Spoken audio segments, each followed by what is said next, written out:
Yes, madam. Okay. So today I'll be discussing about chapter that is known as Kent's 12 observation. Before that, wait a minute.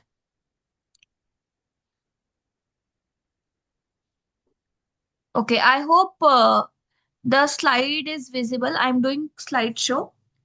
Yes. Now is Yes, it ma'am. visible? Yes, yes. Okay, okay.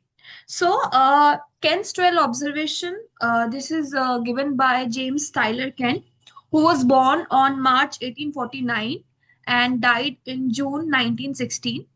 Why I have explained this date, this thing, because I was going through some papers and I saw that even they can ask about the birth date and death rate of these stalwarts. Okay, so birth date and death date we have to little bit remember. So just because I was going through this topic, so I thought ki I'll tell you about this. So James Tyler Kent, he was born on March 1849, 31st March, and June 1916 he died. So he was an American physician, and we all know that he is the only person जिसके अंदर जिसने तीनों चीजें दी है. He is the only person who have given three things, that is repertory also, organon also, and materia medica also. So Kent ऐसा stalwarts है वो जो तीनों फील्ड में और तीनों फील्ड में उसका काफी अच्छा कंट्रीब्यूशन रहा है. रेपर्टरी ऑल्सो, ऑर्गेनॉन ऑल्सो और मटीरियल मेडिका ऑल्सो. अगर हम लोग रेपर्टरी की बात करें, सो रेपर्टरी में बेसिकली 1897 में केंट की रेपर्टरी आई थी. उसका जो फिलोसफी आया था केंट का वो 1900 में आया था. और जो केंट की मटीरियल मेडिका हम लोग पढ़ते हैं वो 1904 में आई थी. ठीक है. सो ये 3 इयर्स हमें याद करना है कि केंट जो था वो अमेरिकन फिजिशियन था. उसने तीनों रेपर्टरी भी, ऑर्गेनॉन भी और मटीरियल तीनों सब्जेक्ट्स को लेके बुक दी है. सबसे पहले रेपर्टरी आई थी 1897 में, 1900 में फिलोसफी आई है और 1904 में मटीरियल मेडिका आई है. जो फिलोसफी है उसका नाम है lectures on homeopathic philosophy by JT Kent. और इसके अंदर लेक्चर नंबर 35 में केंट्स 12 ऑब्जर्वेशन लिखे हैं. ये जो लेक्चर नंबर 35 है उसका पूरा नाम है prognosis after observation of the action of the remedy. मतलब रेमेडी देने के बाद जो केंट ने ऑब्जर्व किया कि पेशेंट का क्या प्रोग्नोसिस रहा, उसी को ही उसने 12 ऑब्जर्वेशन में डिस्क्राइब कर रखा है. यहाँ पे एक बहुत इंपॉर्टेंट पॉइंट है कि केंट ने रेमेडी वर्ड यूज किया है. वो मेडिसिन भी यूज कर सकता था, वो ड्रग भी यूज कर सकता था, उसने रेमेडी वर्ड यूज किया. रेमेडी मतलब द मेडिसिन हैज एक्टेड. ठीक है. तो जब हम पेशेंट को मेडिसिन प्रिस्क्राइब करते हैं और पेशेंट हमारे पास फॉलो अप में आता है, तब उस मेडिसिन को हम लोग बोलते हैं रेमेडी. इसका मतलब अभी पेशेंट के अंदर वो जो मेडिसिन है वो काम कर गई है, इसलिए उसको रेमेडी टर्म दिया गया है. अब when the remedy is acted, let us see the prognosis क्या हो सकता है. तो वो 12 ऑब्जर्वेशन में हम लोग देखेंगे. आई थिंक सबको ही आइडिया होगा, आप लोगों ने 12 ऑब्जर्वेशन अच्छे से पढ़ा ही होगा. तो I am just before starting actual 12 observation I last just few questions, ताकि एक रैपिड क्वेश्चनिंग हो जाएगा, थोड़ा सा माइंड एकदम एक्टिवेट हो जाएगा. जस्ट टेल मी कितना याद है, और अगर गलत भी याद है कोई दिक्कत नहीं है, we can just discuss. Okay. So can anybody tell me out of 12 observation ऐसा कौन सा ऑब्जर्वेशन है जहां पे इडियोसिंक्रेसी के बारे में बोला गया है? And eighth, okay, okay, very good. So eighth observation discuss mainly discuss about the idiosyncrasy which is some patient prove every remedy they get. ठीक है, एट्थ ऑब्जर्वेशन. ओके. देन कौन सा केंट का ऑब्जर्वेशन है which is a ideal case of palliation? Ideal case for palliation कौन सा observation है Kent का?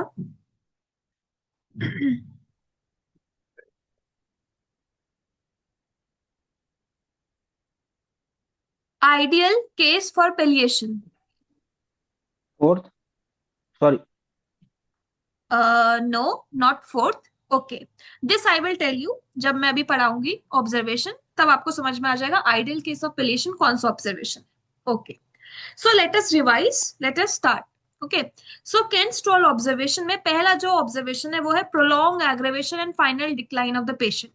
सो इसमें क्या हुआ, पेशेंट को सीवियर एग्रेवेशन हुआ और फाइनली डिक्लाइन हो गया पेशेंट. क्यों? Because the vital reaction was impossible. ऐसे केस में जो पेशेंट की जो स्ट्रक्चरल चेंजेस हो गए थे, उसकी जो डिजीज थी उसकी वजह से उसको इतना स्ट्रक्चरल चेंजेस हो गए थे कि यहाँ पे पेशेंट पूरा एग्रेवेशन हो गया हमारी दवाई देने के बाद, और पूरा डिक्लाइनिंग फेस में चला गया। अभी इंपॉर्टेंट ये है कि यहाँ पे बीइंग अ फिजिशियन क्या गलती कर दी हमने, कि पेशेंट को ऑलरेडी स्ट्रक्चरल चेंजेस हो चुका था। ऐसे केस में हमने क्या किया था कि एंटीसोरिक मेडिसिन जो भी दी पेशेंट को वॉज वेरी डीप एक्टिंग। ठीक है, अकॉर्डिंग टू केंट, पहला ऑब्जर्वेशन में हमने गलती ये कर दी थी कि हमने बहुत डीप एंटीसोरिक मेडिसिन दे दी थी, because the case was incurable. Case में ऑलरेडी स्ट्रक्चरल चेंजेस हो चुके थे, वाइटल रिएक्शन इम्पॉसिबल है। तो ऐसे केस में क्या हुआ, पेशेंट का सीवियर एग्रेवेशन हो गया एंड फाइनली ही डिक्लाइन। तो ऐसे केस में हमें क्या करना है, अगर हमारे पास पेशेंट बहुत ज्यादा स्ट्रक्चरल चेंजेस के पास लेके आता है, बहुत ज्यादा एडवांस स्टेज में आता है, तो हमें क्या करना है, we should not give high potency. हमें 30 या 200 से ज्यादा डीप एंटीसोरिक मेडिसिन नहीं देनी है, और अगर देनी है तो 30 और 200 से ज्यादा पोटेंसी में देनी ही नहीं है पहले ऑब्जर्वेशन में। और मान लो अगर आपने गलती कर भी दी, इस तरह से डीप एंटीसोरिक पहले दे भी दी, वो भी हाई पोटेंसी में, तो हमें पहले उसको एंटीडोट करना पड़ेगा। तो यूजुअली क्वेश्चन ऐसे आता है कि अगर पहला ऑब्जर्वेशन है तो उसमें हम क्या करें। अगर ऑप्शन में रहेगा एंटीडोट करें तो वो टिक करना, अगर ऑप्शन में रहेगा कि do not give high potency more than 30 to 200, तो वो टिक करेंगे।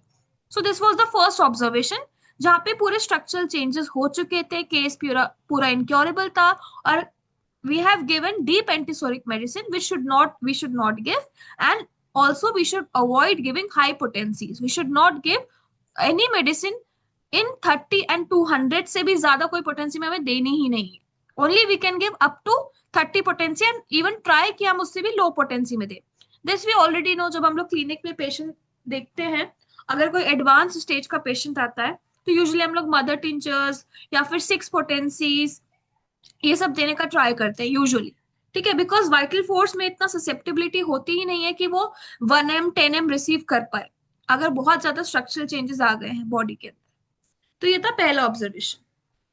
फिर सेकेंड ऑब्जर्वेशन क्या है, long aggravation but final and slow improvement.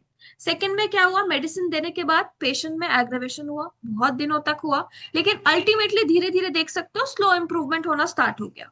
क्यों ऐसा हुआ, अभी अभी ऐसे केस में beginning of the structural changes हुए हैं, मतलब पूरा पूरा स्ट्रक्चरल चेंजेस नहीं हुए हैं, स्ट्रक्चरल चेंजेस होना अभी अभी स्टार्ट हुआ है।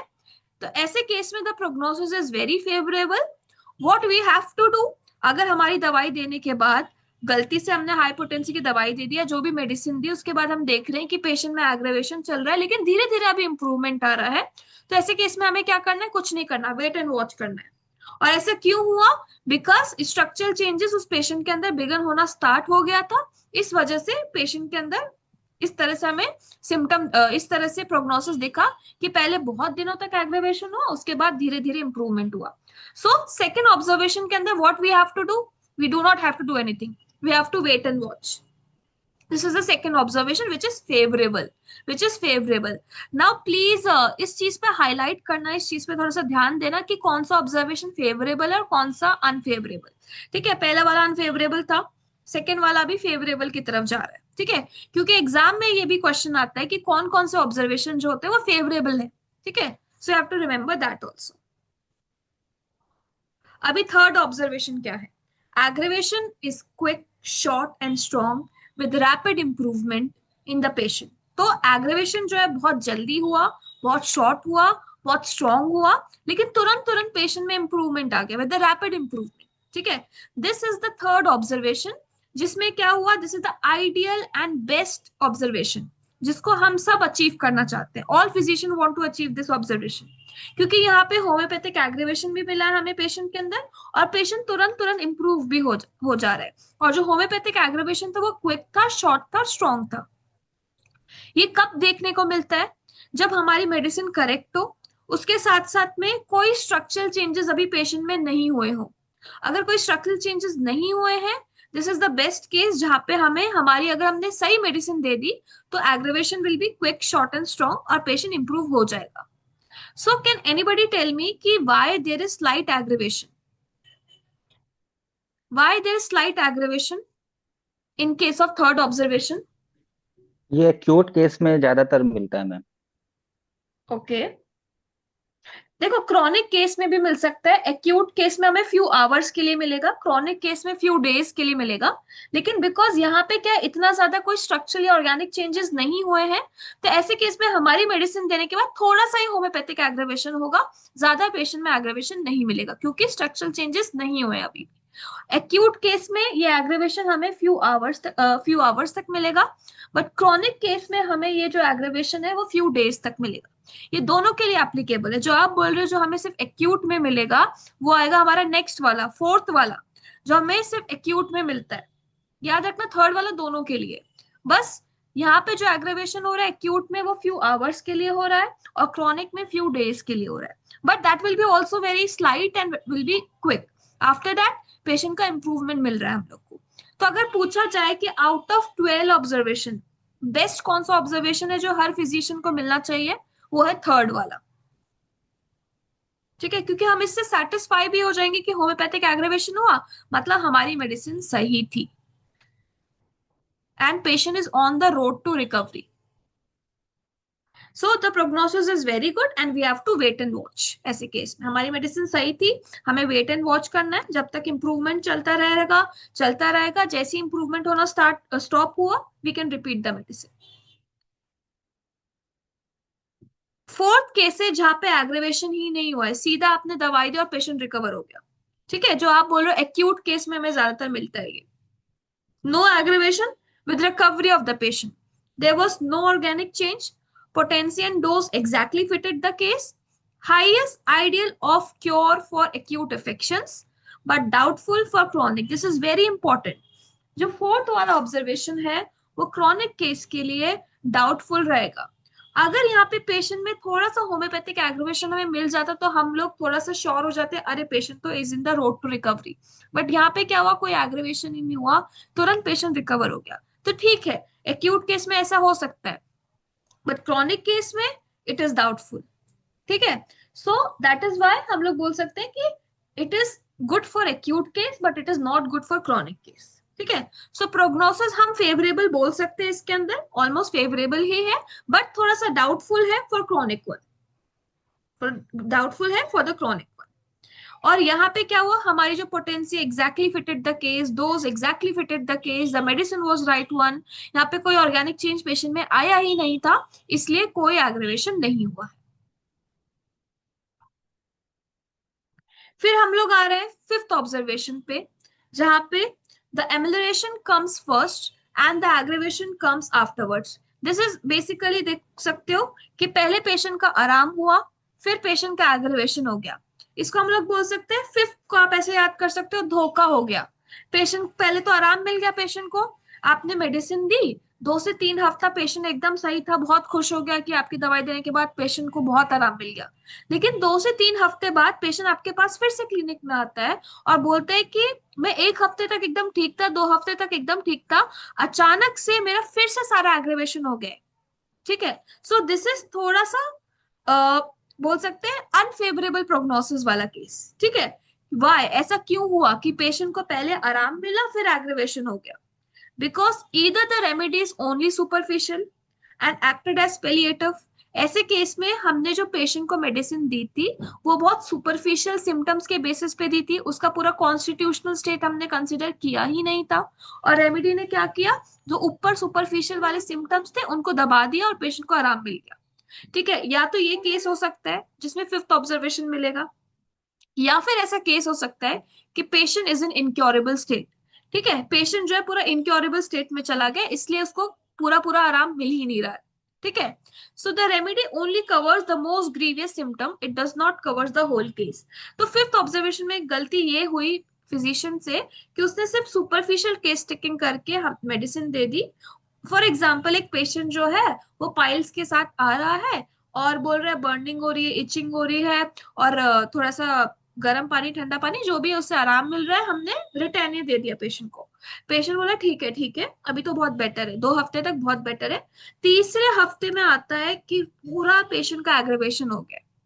और फिर जब हम फर्दर केस टेकिंग करते हैं, उस टाइम तो हमने नहीं की फर्दर केस टेकिंग, अगर हम जब पेशेंट फॉलोअप में है, फर्दर केस टेकिंग करने पे पता लगा कि पेशेंट का पूरा साइकोटिक माइज्म है, पेशेंट पाइल्स की वजह से बैठ भी नहीं पाता है, पेशेंट को अनियन भी नहीं पसंद है, पेशेंट को चाय पसंद है, हमने सोचा ये तो थूजा का केस था बट वी हैव गिवन रेटेनिया।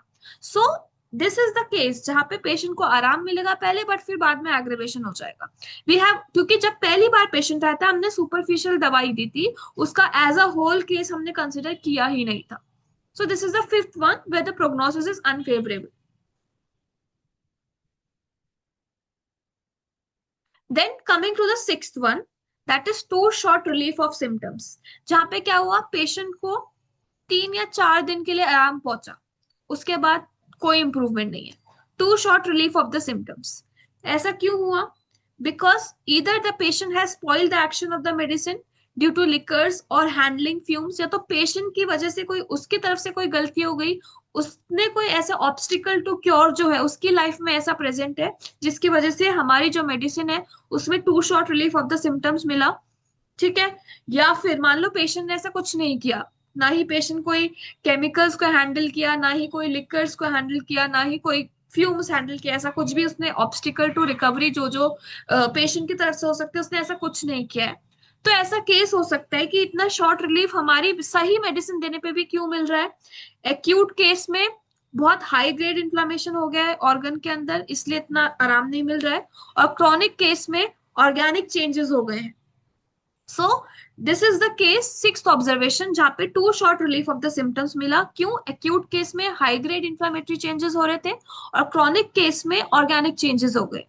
ऐसे केस में करना क्या है, अगर केस एक्यूट है हमें बार बार रिपीट करना है मेडिसिन को, और मोर या फिर मोर सिमिलर मेडिसिन देनी है पेशेंट को, और क्रॉनिक केस में हमें मेडिसिन को चेंज करना पड़ेगा ताकि पेशेंट को ज्यादा दिनों तक आराम पहुंचे। ठीक है। So in case of an acute we have to repeat it oftener, repeat the medicine oftener, और we have to give more similar medicine, and in chronic case we have to change the medicine and give more similar medicine. ठीक है। So this was about the sixth observation where either the patient has done something, either he has uh, spoiled the action of the medicine, ठीक है, by handling fumes or by drinking liquor or by handling fumes of ammonia, or there is some high grade inflammatory process going in the organ, or there are some organic changes जिसकी वजह से too short relief of the symptom मिला है patient। थोड़ा सा difference ये है इसके अंदर, यहाँ पे पेशेंट को थोड़ा सा आराम मिला था लेकिन बाद में एग्रेवेशन हो गया था, यहाँ पे सिर्फ too short relief of the symptom मिला है, फिर वैसा का वैसा पेशेंट का सिम्टम जैसे था वैसे ही आ गया। ये दोनों में डिफरेंस है। फिर now come to the seventh observation, वैसे वेरी इंपॉर्टेंट, जो मैंने आपसे पूछा था question, ideal case of palliation कौन सा ऑब्जर्वेशन है? Seventh observation, full time amelioration yet no special relief of symptoms. पूरा टाइम आराम है पेशेंट को बट पेशेंट क्योर नहीं है। This is the seventh observation which is known as ideal case of palliation. Why? Full time amelioration मिल रहा है लेकिन पेशेंट क्योर क्यों नहीं हो पा रहा है? Because of presence of some latent condition which prevent improvement. For example patient की एक ही किडनी है, for example there is some tubercle in the lung. ऐसे केस में आपकी मेडिसिन की वजह से, या मेटास्टेसिस हो चुका है, कैंसर हो चुका है, मेटास्टेसिस हो चुका है, आपकी मेडिसिन की वजह से पेशेंट को आराम मिल सकता है, पेशेंट को फुल टाइम इंप्रूवमेंट हो सकता है, but patient can not be cured. ठीक है। किसी की एक किडनी है, आपकी दवाई से पेशेंट की और एक किडनी नहीं बन जाएगी, right? So this is a ideal case of palliation जहां पे आप बस पेशेंट को पेलिएट ही कर सकते हो अपनी दवाई देके, लॉ ऑफ सिमिलिया यूज करके। ठीक है। सो दिस इज ऑल्सो फेवरेबल क्योंकि एटलीस्ट पेशेंट को पेलिएशन मिल रहा है, पेशेंट को फुल टाइम आराम मिल रहा है। ठीक है। बिकॉज क्योर तो हमारे हाथ में है नहीं, so it is a suitable case for palliation. यहाँ पे हमें होम्योपैथिक मेडिसिन देनी है जो कि सूटेबली पेलिएट करे केस को, लॉ ऑफ सिमिलिया को यूज करके। This is the seventh observation. Okay, now अब एक क्वेश्चन आता है, can anybody tell me out of 12 observation ऐसा कौन सा ऑब्जर्वेशन है जो डिजीज से रिलेटेड है ही नहीं? Ninth. Yes, ninth one. Eighth भी। नाइन्थ क्योंकि नाइन्थ वाला जो है वो प्रूवर से रिलेटेड है। ठीक है। It is not related to disease person. usually. So ninth one is not related to the disease. Okay. Now coming to the eighth observation, जहां पे some patient prove every remedy they get, जो मैंने पहले ही बोला था कि idiosyncrasy, hysterical या ओवर सेंसिटिव जो पेशेंट होते हैं वो क्या करते हैं, हम कोई भी उनको मेडिसिन दे दें उनमें तुरंत तुरंत बहुत ज्यादा सिम्टम्स आने लग जाएंगे, ठीक है। तो दे आर ऑफन इनक्योरेबल। क्या हम इडियोसिंक्रेसी को हम क्योर कर सकते हैं? No, that person is born with idiosyncrasy and he will die with idiosyncrasy. We cannot cure the idiosyncrasy by our medicine. तो ऐसे केस में जो हमारे पास हिस्टेरिकल पेशेंट आते हैं, हाइपोकॉन्ड्रियक पेशेंट आते हैं, इडियोसिंक्रेटिक पेशेंट आते हैं, क्या करें ऐसे केस में? जो भी हम मेडिसिन दे रहे हैं तुरंत उनको एग्रेवेशन हो जा रहा है, क्या करें ऐसे केस में? ऐसे केस में हम लोग एक्यूट अगर केस आएगा तो उनको हम 30 या 200 पोटेंसी में मेडिसिन देंगे, और अगर क्रॉनिक केस आएगा तो 30, 200 और 500 पोटेंसी में हम लोग मेडिसिन देंगे। ये केंट का ऑब्जर्वेशन था, ये केंट का सजेशन है कि अगर इडियोसिंक्रेटिक, हिस्टेरिकल या ओवर सेंसिटिव पर्सन आता है तो एक्यूट केस में हमें 30 या 200 पोटेंसी देना है, और क्रॉनिक केस में 30, 200 या 5 पोटेंसी देना है, ठीक है। Is it curable? No, you can not cure idiosyncrasy, you can not cure the over sensitiveness of the patient. Ninth one जो कि प्रूविंग से रिलेटेड है कि action of medicine upon the prover, whether healthy prover are always benefited by the proving, we have to observe the constitutional state of the prover and subtract that from the proving symptoms. So proving से related है कि अगर हम proving करवाते हैं, healthy person पे हम लोग proving करवाते हैं तो they are always benefited by proving, ठीक है। So इसमें ऐसा कुछ है नहीं जो आता है ज्यादा इंपॉर्टेंट, कुछ केस है नहीं, व्हाट टू डू हमें कुछ नहीं करना है इसके अंदर, क्योंकि ये प्रूवर से रिलेटेड है ये पॉइंट, ठीक है। Now coming to the 10th observation, याद रखना 10th, 11th, 12th, अगर आपको याद रखना है 10th पे क्या है, 11th पे क्या है और 12th पे क्या है, तो नाउ से याद रखना है, NOW नाउ। एन मतलब न्यू सिम्टम्स जो है 10th ऑब्जर्वेशन, ओ मतलब ओल्ड सिम्टम्स जो है 11th ऑब्जर्वेशन, और डब्ल्यू मतलब रॉन्ग डायरेक्शन जो है 12th ऑब्जर्वेशन। तो 10th, 11th, 12th को नाउ से याद रखना है, new symptom, old symptoms, wrong direction, ठीक है। Now let us come to the 10th observation. New symptoms appear after the remedy, medicine देने के बाद नए सिम्टम्स आ गए, इसका मतलब क्या हुआ कि पेशेंट को मैडम आराम। स्लाइड नहीं मूव हो रहा। और इसी में ही स्लाइड नहीं देखो मूव हुई। 10th ऑब्जर्वेशन लिखा हुआ है नीचे, ओके ओके। है ना? हाँ। सो 10th ऑब्जर्वेशन जो है उसमें क्या हुआ कि new symptoms appear after the remedy.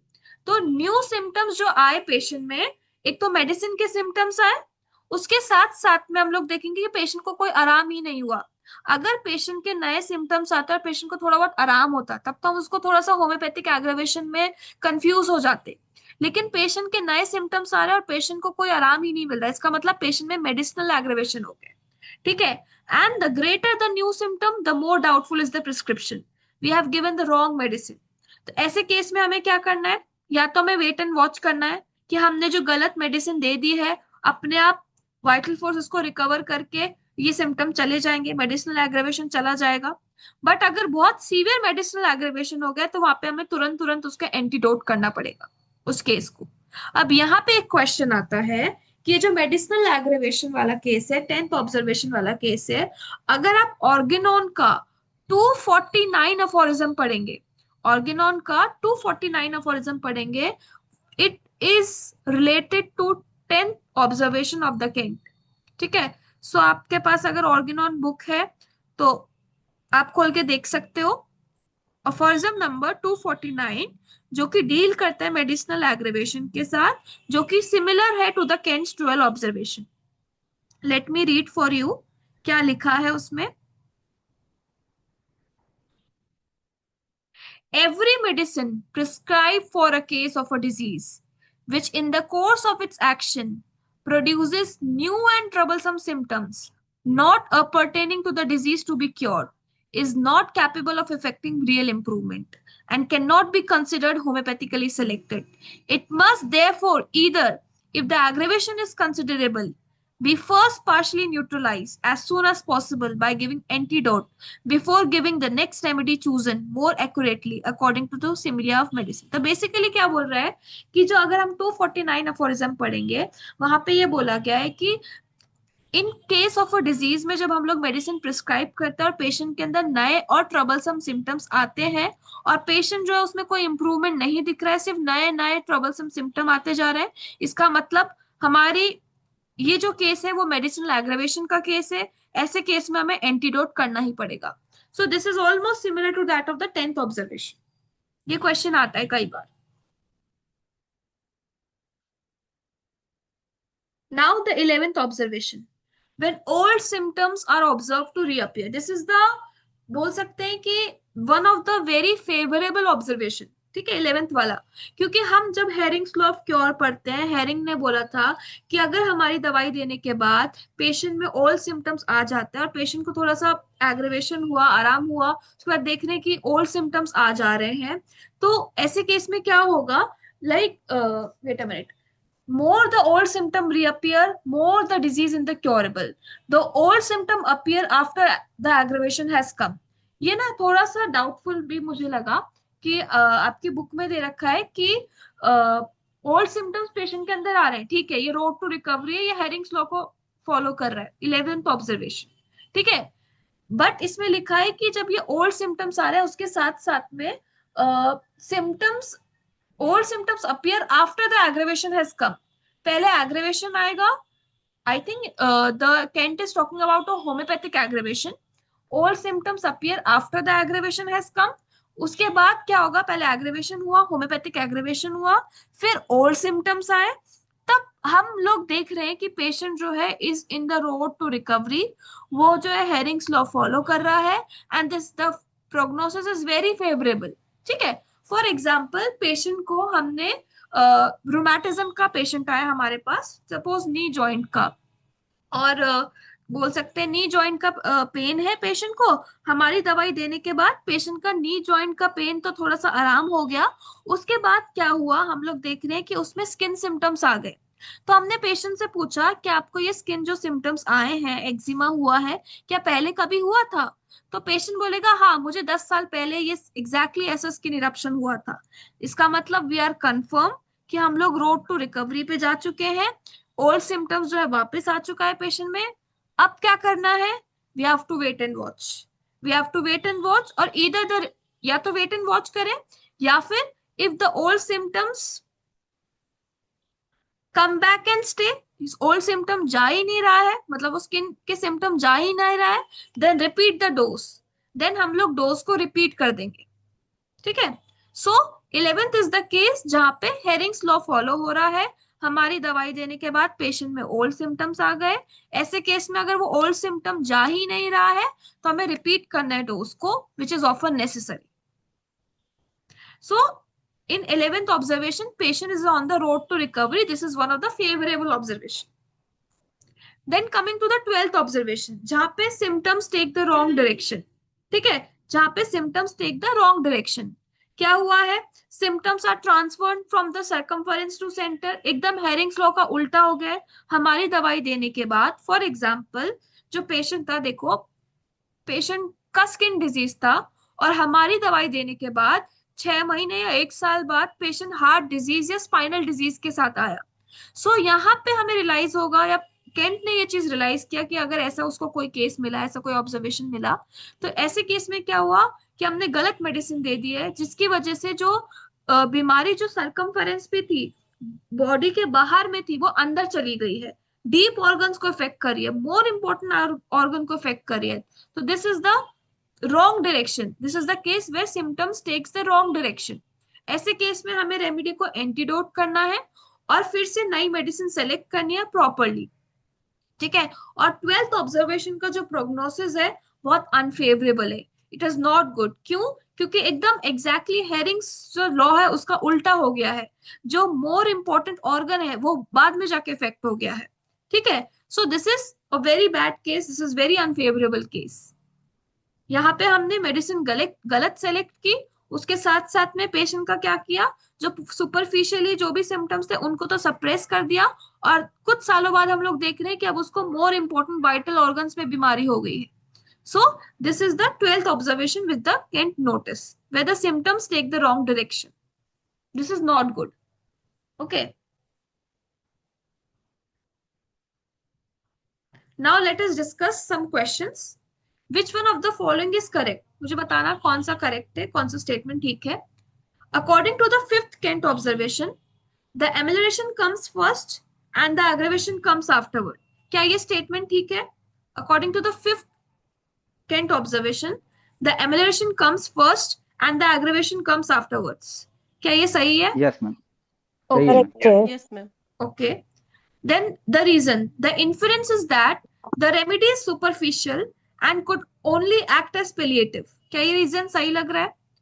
क्यों ऐसे हुआ? क्योंकि Yes. हमने Yes. yes सही Yes. है.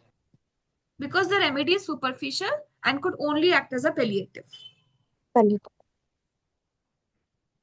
Now, can anybody tell me instantaneous temporary relief of red face by belladonna is an example of which observation?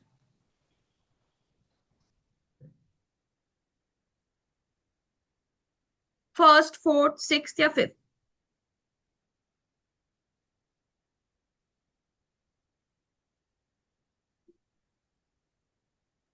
And sixth. Yes, sixth Six. one. Six. yes, very good. Because देख सकते हैं हम लोग यहाँ पे sixth क्या था? Too short relief. Too short relief. Too short relief. Yes. और ये जो अगर आप केंट फिलोसफी पढ़ेंगे उसमें एग्जैक्टली एग्जांपल केंट फिलोसफी में केंट ने दिया है. ठीक है, फिर इसके अंदर सिक्स्थ में. Okay. Best kind of Okay. amelioration comes in acute disease after taking medicine is at the end of the hour or 2 hour, instantaneously, end of the 6 hours, within 10 minutes. किसको हम लोग बेस्ट काइंड ऑफ एमुलेशन बोलेंगे acute disease के अंदर? First end of the hour or 2 hour. yes. Or first one is the best one. पूछा best kind of emulation क्या है, तो in case of acute disease we expect कि patient को 1 our या 2 घंटे में पेशेंट में आराम हो जाना चाहिए. ठीक है. And in case of chronic disease we can expect few days. Which one is correct regarding seventh observation? Remedy acts favorably, patient is cured. Remedy acts favorably, patient is not cured. Remedy acts unfavorably, patient is not cured. Patient has spoiled the action of medicine. Seventh के हिसाब से क्या correct है? Patient has spoiled action of medicine. Seventh observation, ideal case of palliation वाला सोचो, जहां पे patient का full time Full time. yet no special हाँ, relief. तो second. Yes, Remedy act second favorably, one. patient is not cured. क्योंकि patient को तो इस तरह से स्ट्रक्चरल डिजीज या इस तरह से बोल सकते हैं कि पेशेंट का एक लेटेंट कंडीशन है. फॉर एग्जांपल एक ही किडनी है, तो हमारी मेडिसिन से मान लो जो भी उसका यूरिन का प्रॉब्लम हो रहा है वो ठीक हो गया, रेमेडी ने फेवरेबली एक्ट किया, बट हम कभी भी क्योर नहीं कर पाएंगे उस पेशेंट को. So this was about the seventh observation. Okay. ये क्वेश्चन थोड़ा सा मुझे भी डाउटफुल लगा. ठीक है, बट ये पूछा गया है क्योंकि लास्ट ईयर्स में. तो इन Kent's 12 observation, all symptoms occur after aggravation, after amelioration, before aggravation, या any of the above? After aggravation अभी आप ही ने हाँ basic हाँ बताया. ठीक है, आफ्टर एग्रेवेशन ही होगा. Yes. Okay. Which observation of Kent does not cover the disease state? 9th. Yes. Among the 12 observation, इनमें से कौन कौन सा अनफेवरेबल है? नाउ दिस इज थोड़ा सा दिमाग लगाना है इसमें. कौन कौन सा अनफेवरेबल है?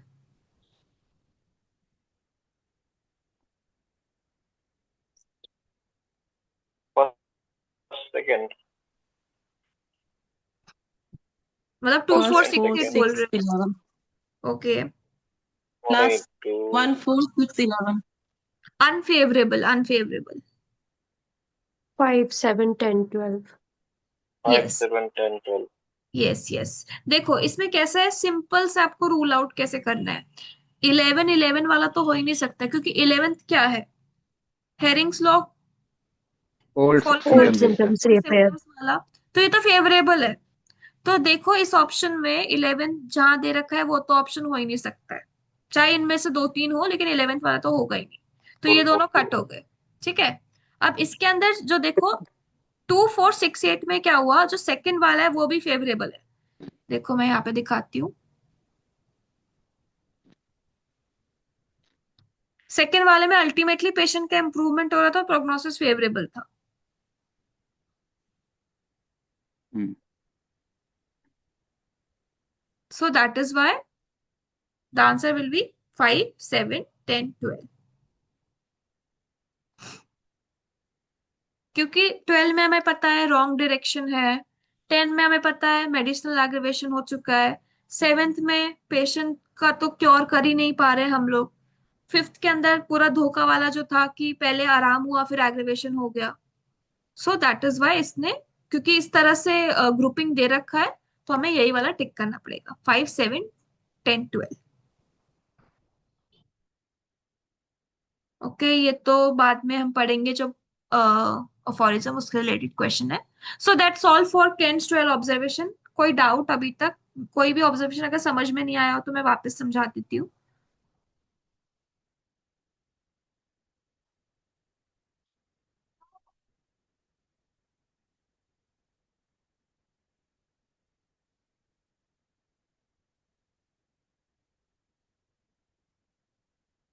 कोई ऐसा ऑब्जर्वेशन जिसमें डाउट हो रहा हो?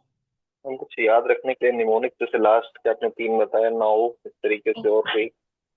ओके। अच्छा, 5th मैंने बता दिया, धोखा से याद रखना है, पहले आराम मिल रहा है फिर एग्रीवेशन हो जा रहा है। ठीक है।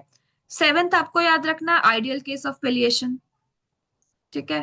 तो इसी तरह से मैं तो इसी तरह से याद करती थी। 9th वाला प्रूवर से रिलेटेड है, कोई डिजीज से रिलेटेड ही नहीं है। सो दिस इज, मैं इसी कॉन्सेप्ट से याद रखती थी 12 ऑब्जर्वेशन। ओके।